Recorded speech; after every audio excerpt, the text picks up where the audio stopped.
राधे राधे। जय जय श्री राधे। श्री राधिका का प्रेमो उन्माद, श्री कृष्ण और ललिता का अद्भुत संवाद। गतांग से आगे। कौन हो, सामने आओ।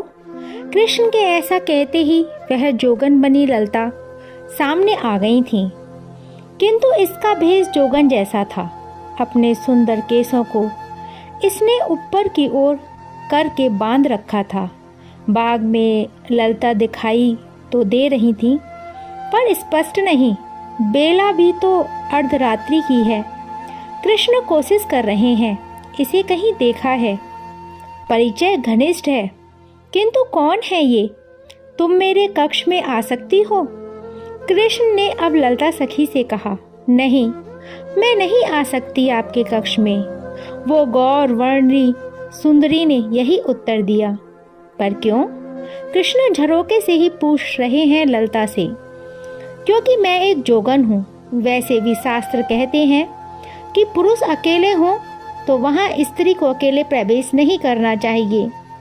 फिर मैं तो एक जोगन हूँ। जोगन को तो राजा के रजोगुण से भरे कक्ष में कदापि प्रवेश नहीं करना चाहिए। ललिता सहज बोली, किंतु तुम्हारी बोली मुझे जानी पहचानी लग रही है। कृष्ण अपलक देख रहे हैं ललिता को। तुरंत ललिता ने अपना मुंह पीले चादर से ढक लिया। मुझे आप ऐसे ना देखें। ओहो, तुम कौन हो? बताओ तो, यहाँ कैसे आई हो? ललिता इसका उत्तर देती कि इधर उधर देखकर कृष्ण झरोके से ही बाग में कूदकर आ गए। आप? ललिता को रोमांच होने लगा। ओहो, मेरी स्वामिनी, बस यही अवसर मैं चाहती थी। अब शायद श्याम सुंदर को आपकी यथा स्थिति समझाई जा सकती है। ललिता अपनी स्वामिनी श्री राधा को याद करती हैं। प्रसन्न है अब ये। इसने जो चाहा था वो हो रहा था। अब बस, हे कात्यायनी देवी, कृष्ण वृंदावन चलें, ऐसी कृपया करो। कात्यायनी देवी की प्रार्थना भी कर रही हैं ललिता। मैं यहाँ बैठ जाता हूँ। कृष्ण पीपल वृक्ष नीचे जाकर बैठ गए। तुम यहाँ तो बैठ सकती हो। अपने सामने ललिता को बैठने के लिए कहा। हाँ, ललिता मुंह छुपाए हैं, किंतु कृष्ण भी कुछ नहीं बोल रहे। हाँ, तो तुम्हारा नाम क्या है? कृष्ण ने अब पूछा। ललिता के कानों में अमृत घुल रहा है। स्वामिनी जी मेरे सामने श्याम सुंदर बैठे हैं। वो मन ही मन कह रही हैं। क्या हुआ? तुमने बताया नहीं, तुम्हारा नाम क्या है? कृष्ण ने फिर पूछा।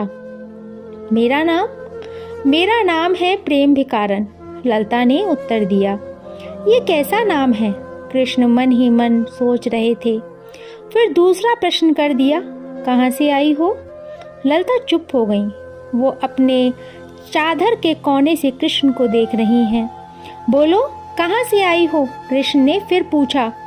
हे महाराज, क्षमा कीजिए, मैं मथुरा में आते ही सब कुछ भूल गई हूँ। मुझे कुछ याद नहीं आ रहा कि मैं कहाँ की हूँ। ललिता ने ये विचित्र सा उत्तर दिया था। कृष्ण हंसे। अपने माता पिता तो याद होंगे कि वो भी याद नहीं? कृष्ण का ये व्यंग था। ललिता ने भोलेपन से कहा, नहीं याद, सच में याद नहीं है। कृष्ण ने कहा, जहाँ हम खेले कूदे, जिन्होंने हमें पाला पोस कर बड़ा किया, कोई उन्हें कैसे भूल सकता है? यही तो चहक उठी थी ललिता। यही तो महाराज, इस मथुरा में ही कुछ है। सच कह रही हूँ, इस मथुरा में कुछ है। अरे क्या कुछ है? कृष्ण झुंझलाए। यही कि यहाँ आते ही लोग सब कुछ भूल जाते हैं। सब कुछ, अपनी भूमि भी, अपने माता पिता भी, जिन्होंने पाल पोस कर हमें बड़ा किया। किंतु ये बात सबको समझ में नहीं आती है ना? हे महाराज, आप तो समझ ही गए होंगे। कृष्ण ने जैसे ही ये सुना, वो स्तंभ हो गए, उठकर खड़े हो गए। तुम कौन हो? बताओ, तुम कौन हो? महाराज, आप उठिए मत, विराजे रहिए, क्योंकि आप विराजे रहें यही आपकी शोभा है। बाकी लोगों का क्या? वो आपके लिए रोते हैं तो रोते रहें, मरे तो मरते रहें। ललिता के मुख से ये सुनकर कृष्ण उसके पास आई, किंतु ललिता खिसक गई पीछे और कृष्ण वहीं बैठ गई। हाँ महाराज, मैं झूठ नहीं बोलती, आप भी अनुभव कर लीजिएगा। इस मथुरा में ही कुछ है कि यहाँ आते ही लोग अपने पूर्व जीवन की सारी बातें भूल जाते हैं। ललिता ने फिर इसी बात को दोहराया। अच्छा छोड़ो, तुम्हारा नाम? कृष्ण सोचने लगे कि उसी समय ललिता हंसी और बोली, मैंने कहा था ना, मथुरा के पानी में ही कुछ है जो सब कुछ भुला देता है।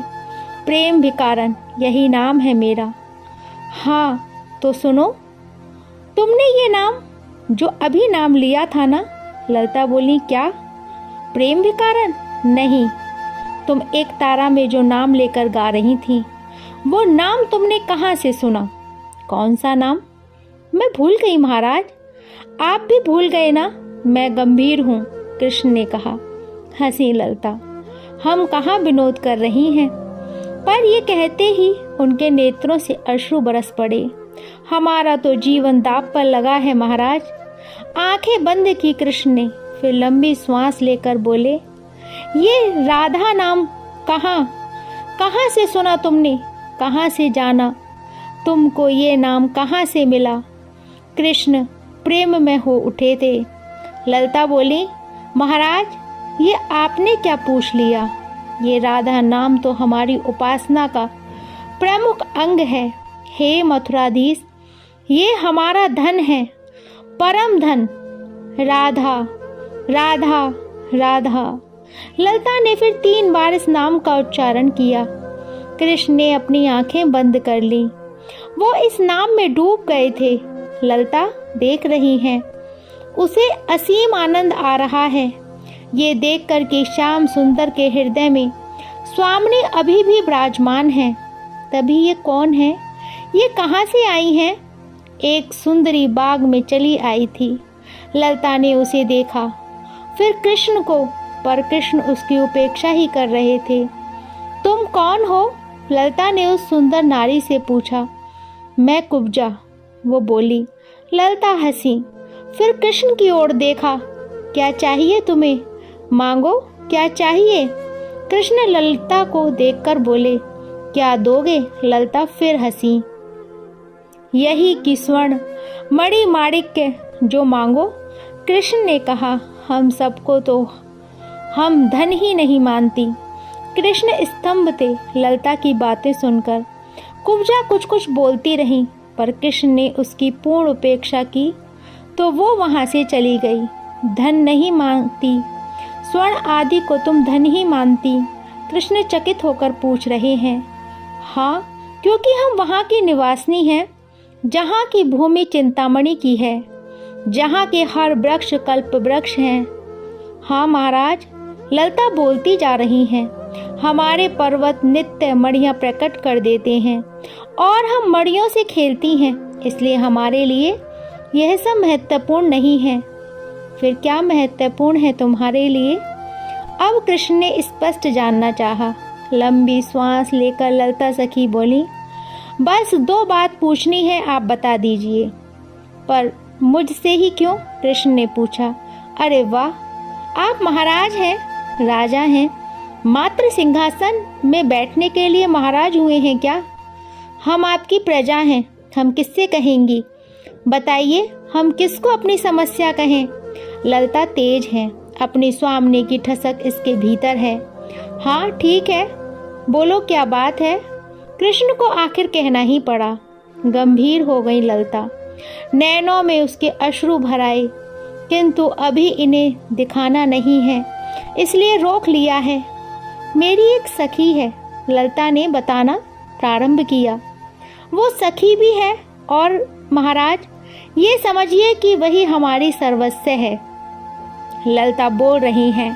कृष्ण स्वयं नहीं समझ पा रहे हैं कि अकेले अर्धरात्रि में बाग में बैठकर वो इस जोगन की बातें क्यों सुन रहे हैं। महाराज, हमारी वो सखी एक अमूल्य श्याम मणि रखती थी, हृदय में छुपाकर रखती थी। ललिता ने अपनी बात बतानी शुरू की। क्योंकि वो मणि कहीं नहीं पाया जाता, पृथ्वी की बात छोड़िए, स्वर्ग के खजाने में भी ऐसी मणि नहीं है महाराज।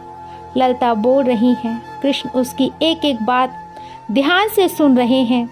मेरी प्राण प्रिय सखी उस श्याम मणि को सुरक्षित रखती थी, लेकिन एक दिन ये कहते हुए ललिता एकाएक हिलकियों से रो पड़ी।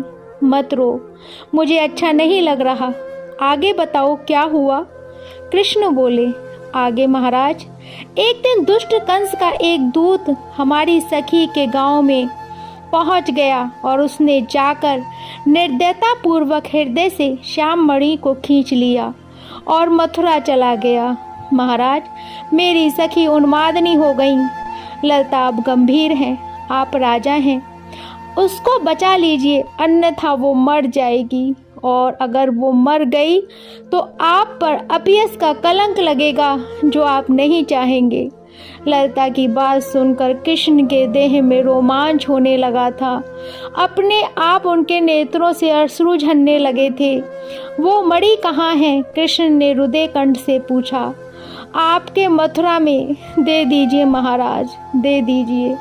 जैसे मणि के बिना सर्प पागल हो जाता है, वैसे ही हमारी सखी हो गई है। आपकी चारों दिशाओं में बड़ी प्रशंसा हो रही है। आप न्याय प्रिय हैं, इसलिए मैं यहाँ आई हूँ। ललिता बोलती गई, आपकी कीर्ति का विस्तार होगा, बहुत विस्तार होगा महाराज। हम लोग ही एक तारा लेकर गांव-गांव में जाएंगी और आपके गुणों का गान करेंगी। महाराज, मथुराधीश की जय हो। सदा सर्वदा यही जय घोष करती रहेंगी। महाराज, वो श्याम मणि हमारी सखी को लौटा दीजिए। ये कहकर ललिता हाथ जोड़ने लगी थी। कृष्ण ने ललिता का मुख देखा और उसे पहचानने की कोशिश करने लगे। जय जय श्री राधे श्याम।